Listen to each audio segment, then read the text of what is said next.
Headlamp macam mana yang kau cari untuk mendaki gunung? Aku pun ada je pakai headlamp yang macam penori getah pakai tu, besar setongkol. Macam biasa geng, yang penting sekali bermula dengan yang murah. Tapi kalau itu kemampuan kau, tak ada hal. By all means, please. Dia nak yang murah tapi nak yang baik. Nak murah tapi nak yang baik. Kau ni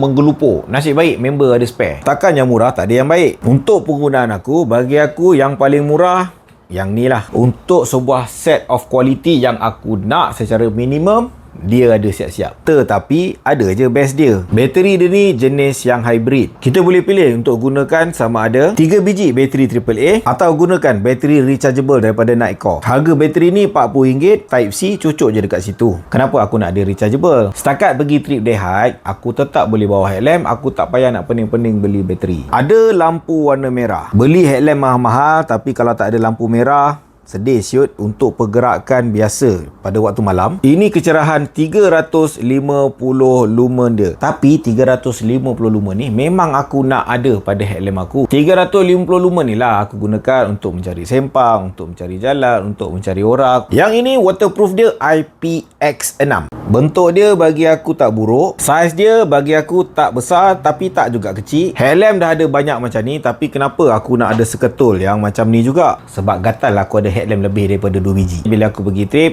aku bawa dia. Kot-kot orang ada masalah headlamp, pakailah yang ni. Kalau tak, sebelum ni aku bagi pinjam macam Petzl. Aku pernah tengok headlamp Petzl aku ni, dia orang baling-baling je kat atas lumpur. Sebenarnya patut aku jadi je macam orang lain. Bila kau ada masalah, kau settlekanlah sendiri. Kan dah tahu nak pergi trip, bawalah headlamp.